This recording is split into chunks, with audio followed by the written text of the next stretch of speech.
timing belt job, but right now I'm trying to I'm gonna go ahead and do all 3 motor mounts. And as you can see, the water pump is already off. This is the best time, the greatest time of all time to go ahead and do these motor mounts. Because you basically will have to do all of this, not the water pump, but you will have to take most of the timing off in order to get to the center engine mount. Alright. See how badly that's worn out? Yeah, there's too much space in between their bushing and front frame. Alright, here we go. Alright guys, see? All 3 of these I shot. Look at that, you can basically pull that out of there. And this one, this is the upper mount. As you can see, the bushing is shot in this one. So guys, if you're doing a timing belt, I'm sure most of you guys know this. You basically would be crazy. I don't want to do y'all like Scotty do some of his subscribers. You're stupid if you don't replace these engine mounts while you're doing a timing belt. But he's pretty much right. If you don't do your engine mount, even if they're not worn, guys, that's how crazy it is. See how much different this new one is? Look at all that. Look at all this room. That's from a worn out bushing. And this is an OEM mount. So it's you don't have to be OEM, guys. This just made with better quality, but you do not have to be OEM. Just get new mounts.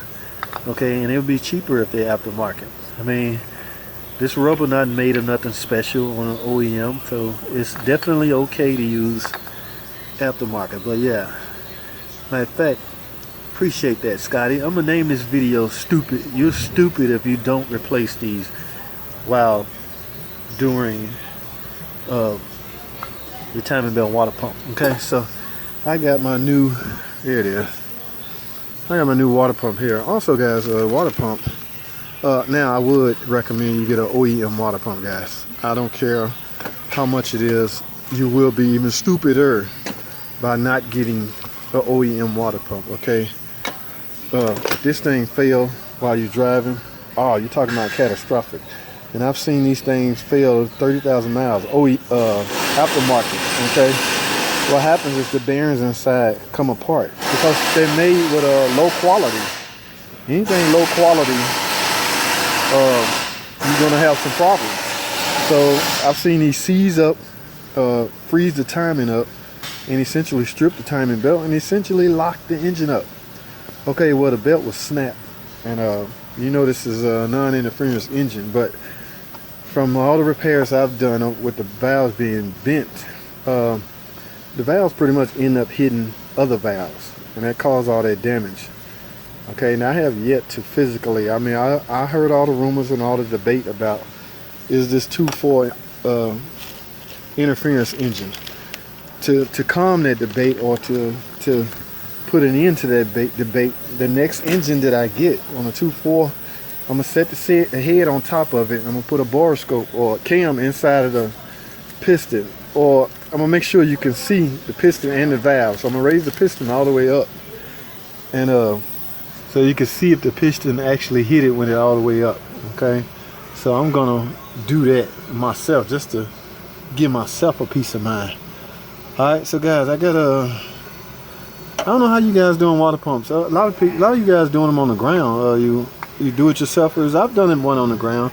In fact, I used to be a mobile mechanic. I go from house to house doing timing belts. I had a special going, $300. I think I told y'all this story. Most of the time, my competitor would flag my ad. I was using Craigslist. They would flag the complete ad. Tell Craigslist I was spamming people because my prices was so low. $300. You cannot beat that for a timing belt job. Now granted, that's just for a timing belt, so you don't have to go this far if you only doing a timing belt. So the goal was simply to upsell once you get into it. I mean, if you get into doing a timing belt and you explain to the customer, man, while I'm in here, you might as well do your water pump. Now water pump is extra work because you got to remove the rear cover and the cam gears. There's a lot more work to it. But since you're already there, you just explain to the customer it's best that you go and do your water pump and all your pulleys. Okay, I'm getting a new idler pulley and a tensioner pulley. So by the time you explain that, I mean, the tab will come up a little higher, but in order to start the process, I was doing timing belts for $300. At least that's what my ad said. Like I say, most of the time it would, by the time I get through with all the upgrades and the upsells, like the engine mounts, surely they need engine mounts, so I charge an extra maybe $50 to do that. So I have, every one I've done, guys, has always been upsells on. So most of you guys, owners, shop owners, y'all know what I'm talking about. Just one of those things that you have to do, but you can do. That's why you always see a lot of $20 oil changes. Sure, they can do that oil change for $20 and not make a profit. That just simply means their goal is to upsell your more work. Not, and don't get me wrong, not work that you don't need. It's always work that you need. See, say for instance, check this out, guys. Well, let me do an ad break right quick. When I get back, I'm gonna tell y'all exactly what I'm talking about as far as upsell. So let me take this quick ad break. I will be right back. Alright guys, I'm back. So look, take a look at this. It's the same PT. Alright, and I'm doing everything on. It was talking about upsell. Now y'all see that? Y'all see how low the brakes is? This is another potential upsell. Okay, even the rotors. Now, I done gotten out of resurfacing rotors, especially rotors this thin. That is extremely thin. Okay, so this is another potential upsell. And when I say that, I'm not saying upsell for nothing or upsell things you don't need. No, you're gonna always find something wrong with a PT Cruiser, especially high mileage. This one has 244. Now, let me show you another potential upseller on a PT Cruiser. These lower control arms. Wow, see? Now, I personally missed that, but I think we done got out of. You got to be careful how far you go. Now, we'll jot all this stuff down. I will write it down and tell her your next repair, you might want to look at getting this lower control, because you don't want to just sell bushes. You can. That means you will have to have more work, because the control arm have to come off, and you need a press tool to bang this out and a press tool to put the new push the new one back in. So be careful with that. But that's another potential upsell. And I lost all my coolant, so if you have a coolant flush machine, that is a potential upseller. A coolant flush, you know, granted all the coolant is out, so you're gonna go in with new coolant, but you might want to flush out the radiator, and go back in with fresh new coolant. That's a potential upsell. Okay, so let me let this thing up.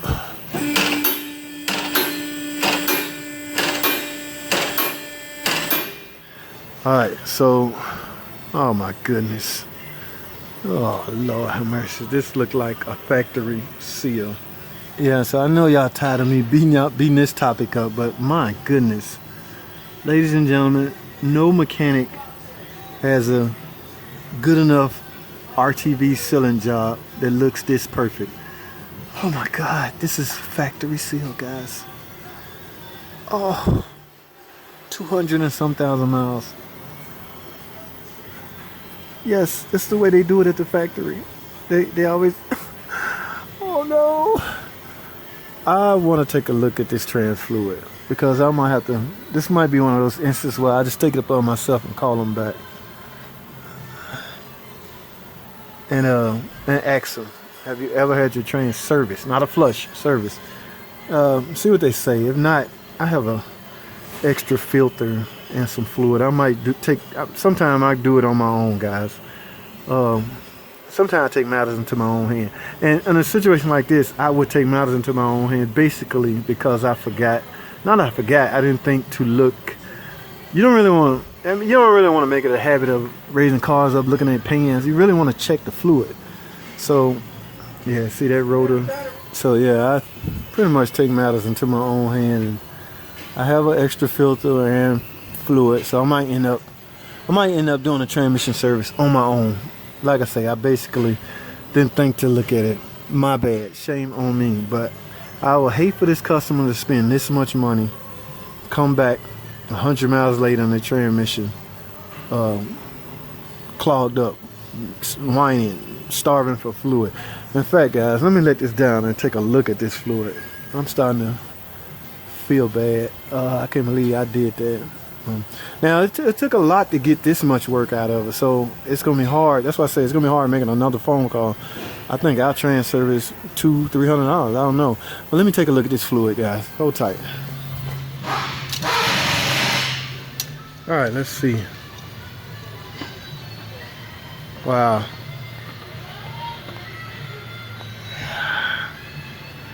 So I can almost guarantee this has been flushed. It's not brown or black. And on top of that, it doesn't smell burnt. So chances are she done had 2 or 3 flush jobs. But that does nothing for the transmission, guys. I'm gonna take it up on myself to go ahead and do a service on this. Y'all know about this. I'm fixing this already, but I feel some kind of way. Pop in 2 new cam seals while I got this off. So I'm gonna wrap this video up, guys. That's all I have, man. I just wanted to chit chat about this PT Cruise I'm working on. Okay, so thanks for watching. Comment, subscribe, and I'll see y'all in the next video.